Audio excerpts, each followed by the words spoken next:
Hey there. Welcome to another episode of my road to 1600.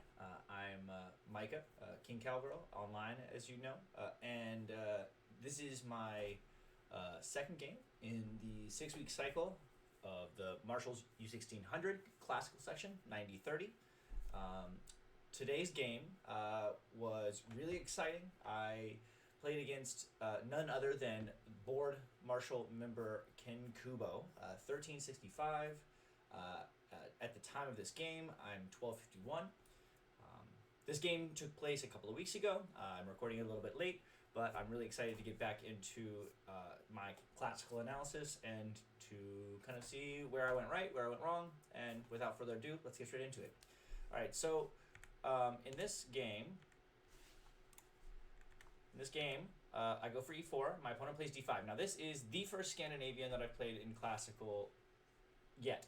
So, kind of interesting. I actually have some experience with the Scandinavian, but never have I played it into a classical game. So this was going to already, I knew, be an interesting situation. So we go into the accept, and my opponent plays queen d5, which I'm sure most everybody who plays understands this.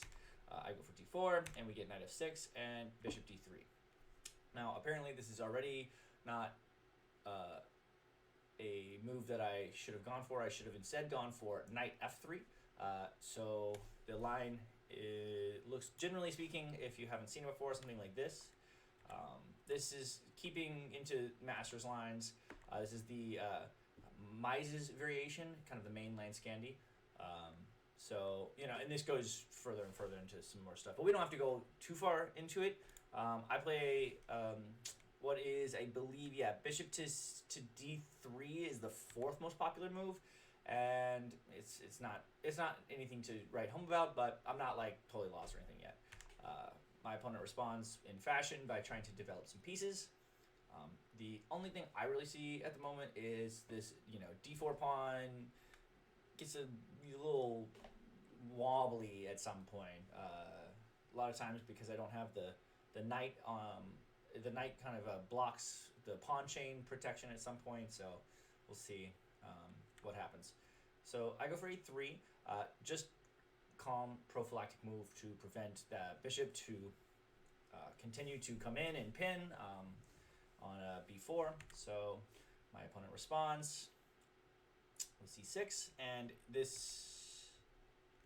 these are, after this, I think after this move here, no one plays from this move here. So we're already in our own new territory. So I go for knight f3. We get bishop e7. Just developing moves, and my opponent has to come back, or else you lose the queen. We don't want to lose the queen. Here I feel pretty comfortable. I've got all my pieces developed. My opponent on the other hand, has pretty much two pieces that need to be developed and a kicked out queen. So I am feeling pretty comfortable here. I decided at that moment, I was like, all right, if I can trade off one of your developed pieces for one of mine, I still have more developed pieces than you do, and we'll see what happens.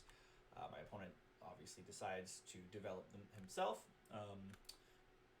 Totally understandable, and now I can, just safely keep my knight right where it is, and we'll see what happens. We get c3, so I can finally say, hey, look at me, I've got all my pawns in a row, and my opponent decides to take here. So I go for, obviously, to take back, and we are now attacking my bishop. So I do come back, and at this point I've kind of come to realize, like, maybe the whole idea that I had wasn't as good as I thought it was going to be, but, it's fine. Traded a couple of knights off the board. This is a pretty tame position at the moment. With perfect play, this is definitely going to be a little bit, like, nerve-wracking for me, because I'm like, oh, wait, I don't have anything to be able to do. So, like, what am I trying to accomplish here? Meanwhile, my opponent's developing plans are pretty simple. We're going to have a bishop coming down this way, knight development, start to swing out at some point and attack all the pieces in the same direction. So I do need to be careful. So with that being in mind, I go. My opponent goes for h6, and I decide to castle immediately. Now, actually, I saw something really interesting here. I expected my opponent to castle. I feel like it happens a lot. You get castles, kind of like that's very standard. My opponent does so, and in this moment, I feel really comfortable. I played a really, really, really fun move. I played Queen C1. Queen C1 starts the big threats right away. Queen C1, if you can't see yet, pretty much guarantees that I'm going to win one of these pawns. My opponent goes for rook e8, and now I can take the pawn. Now, my opponent tells me after the game's over that he thought that from this moment here, things were terrible. He was like, and you could tell too, because in the moment in the game, I could tell he was kind of just sitting there, kind of going like and I felt like that was maybe a little bit more of a show, to be like, like it's not so bad. I've only lost a pawn.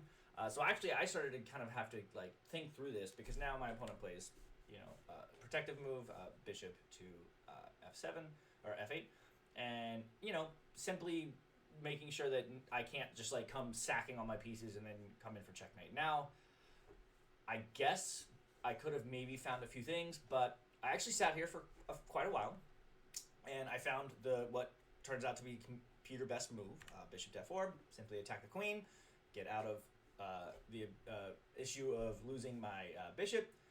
The main stuff that I want to like go over really quick is from here. Let's say for instance, before all of this, let's pretend my opponent plays like a bad move. So I was like, okay, I'm gonna go here.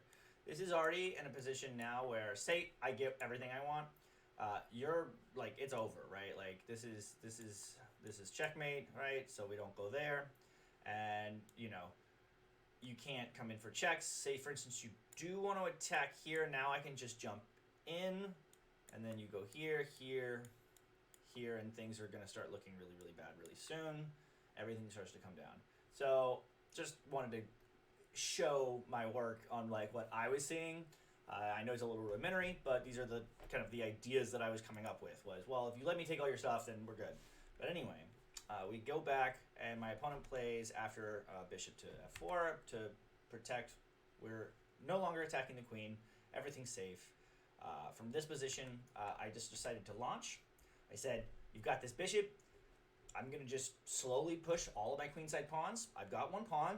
You've got a weak kingside, and I've got 4 on 3 on the queenside. Maybe I can keep pushing and develop some sort of attack, some pawn storm on that side, now that I've settled everything on the other side. So my opponent responds to say, let's trade some pieces. If I take, then the queen gets developed again, and I'm just not in love with that. I feel like I didn't need to do that at the moment, so I chose... Oh, actually, so never mind, I take it back. I thought about not doing it, and then I found this nice little scenario here. So we get takes, and to queen g5. Putting some tame pressure on the knight. It's a long time until I can actually like do something to it, but I just figured that would be a nice developing move. Funny enough, this is also another computer best move. So I guess feeling pretty good.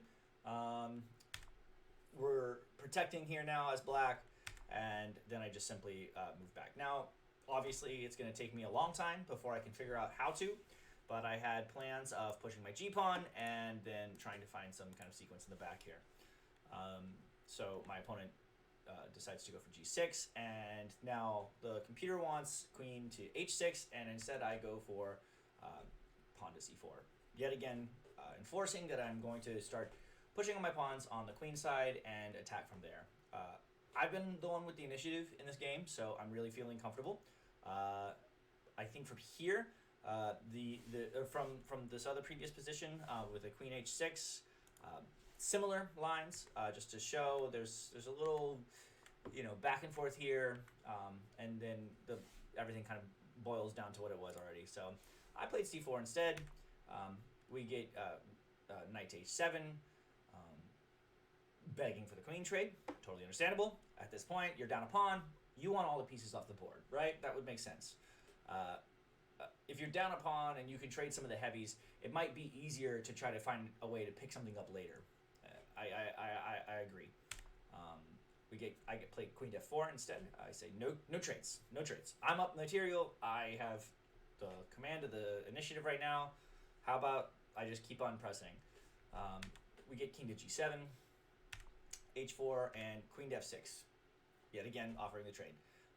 Now, in this position, yeah, it says, I think, yeah, queen g3 better because it reinforces my idea of being able to push the pawn forward, which is kind of the whole point. We are going to go down this line for a second, just to show you that queen g3 is met with rook h8. And from here, I've got a couple of different options. There's h5, knight f8, and after a series of trades, things are looking okay for me here. And in this scenario, with starting to bring the rook out first, we get some more developmental moves, and I'm still launching the same attack the way I would have been attacking in a different way. And I really thought that this combination, after looking at it on the computer, I was like, wait, this is like really fun. I don't think I would have like found any of these like specifically defensive moves like this, but you know, that's why I am still on the road to 1600. So I play queen e5. I say, okay, fine. A trade here is a little bit better. I didn't really mind it anymore, and we go for it. And I decide to block with the pawn because I'm telling myself like I'm restricting this knight in this endgame. I felt like that was enough to really start to kind of determine what was going to happen. And it does play a big factor. The king can also not really jump into the mix without having to do the long walk out. So, you know, I feel okay here. I think I'm okay.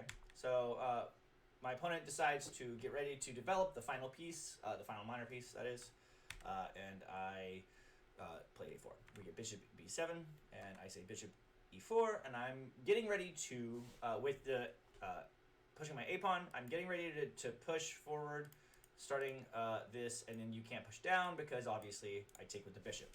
So my opponent understands this and protects the rook, or protects the bishop with the rook. Quiet move here is to say, okay, I understand.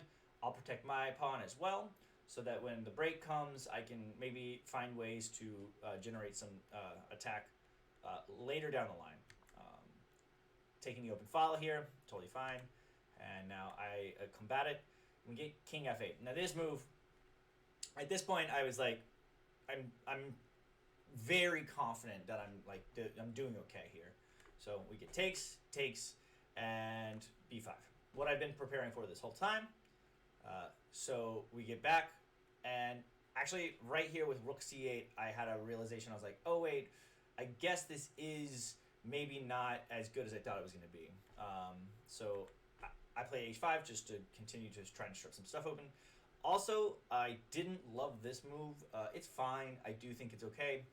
But I really liked the... Well, actually, no, I take it back. I thought about this in a different line.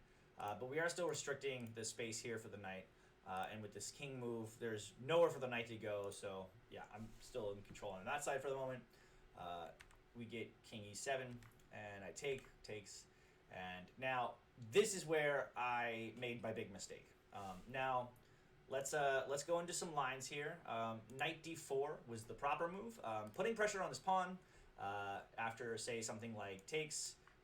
Well, you can't, because then you would just lose the piece. So, black is forced to... Oh, wait. Oh, there is this line.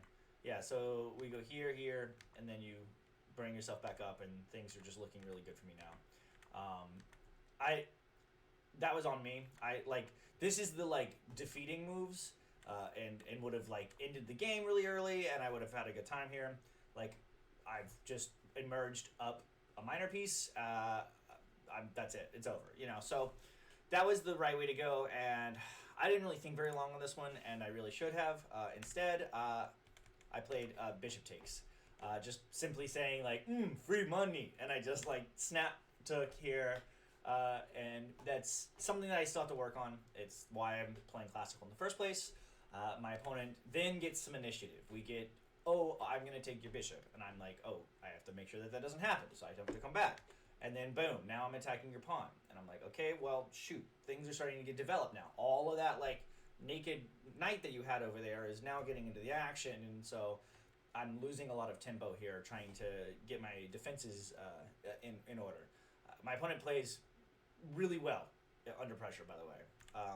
King f1, knight c5 now attacking the bishop, and I thought for a second here I was really in trouble because I'm like, oh look, like my pawn and my bishop are under attack. So the human move, right, is bishop c2. I think there was another move, but I don't have to go into it because I really don't want to rely on the computer constantly. I'd like to try my best to look at these games through the lens that maybe you and I could understand because we're humans, right? And as far as I know, MVL is not watching my streams. So we get takes. I should have taken with my a pawn apparently, but you know, hey, we're here. It's fine. We get back to knight d7, going back to attacking the pawn, and now the threat is pretty clear. Bishop takes, pawn takes, and knight takes on e5. So I'm gonna lose a pawn, right? And I'm kind of aware of that. I'm like, shoot. All right. So I prepare for this to say, well, at least let me keep my pawn structure on the king side. I've got passers. Like this is gonna be okay. We get the takes and takes and takes, and now I've just got to make up a new plan. I've got one pawn extra. I've got like 1.5 passers, sort of like, so I just need to figure out how to create something out of this. So I took a little bit to think. I go for bishop e2, just merely restricting the movement of the knight. That's going to be a big theme, as you see in this game, is just trying to make sure that my bishop is better than your knight, because that's really all I've got going for me now. I do have the pawn, but c'est la vie. So we get the cheeky mate threat here. If I don't do anything, this is going to be back rank. And say, for instance, I played king to e1 to say, okay, fine, obviously rook comes down, and I'm going to be losing the rook. So I do have to just go straight back to g1, so this is starting to get kind of like a little bit of like, okay, you make a move, okay, you make a move, and like, I'm like, all right, what am I trying to do? Rook h4, and okay, now my a pawn is under attack. So I protect it, knight d7, and in this position, I really actually like the computer line, is just to play g4. It's a dominating move, but in this game, I decide to play a4, or a5, sorry, just saying, okay, let's like break up some pawns. We don't get a takes, which I was very interested in. So I takes, and now I bring my rook up to say, all right, I'm going to pin your knight. I'm really not 100% certain what I want from this game yet, but we're going to try to figure out an end game. So we get the protection of the pawn. I bring my bishop in, and king comes up, and my bishop attacks.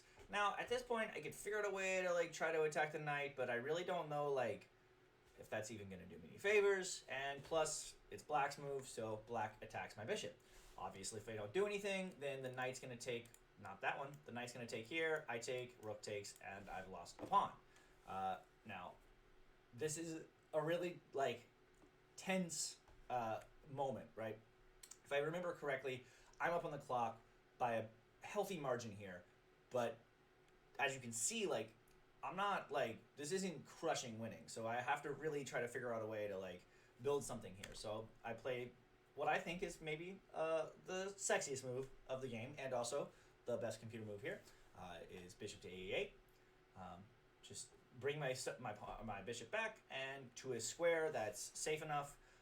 I could have gone maybe to, like, bishop to e4 or something, but I can't go back here because the knight takes and break out my structure and stuff. So just bishop a8 is kind of a nice move. It says like, all right, what are you going to do over here? And plus, you know, I've got the king choked up on the back rank right now with the rook. So I'm okay. The obvious move is to start threatening, because if I don't do anything here and the king gets the chance to move here, now you're forking both of my pieces. This happens to me all the time. So I've got to try to figure out how not to do that. I do so in this game by moving my rook to e7, but the substantially better move here, and let's go down this line because it's really important, is to play f4. It does a few things. One, it opens up another lane of traffic for my king, one that allows me to start running into the center, which is probably really important to do right now. We get knight d3, attacking the pawn, protect the pawn, and now we ask for the trade. I don't accept it, and I come back down this way. We get the odd move here. I'm not 100% certain why, but we don't need to like 100% figure it out. But we get rook to d4 in this computer line, king g2, king b8, and then I just bring my bishop back. And then after something like this, we get the check here, and king h3, and now, as you can see, I'm walking up the board. So this was the better line, and it's good to like see how like we should play, especially when it comes to like in games, because I have a lot of trouble with figuring out good in game plans. Instead, I go rook e7, which doesn't actually do anything.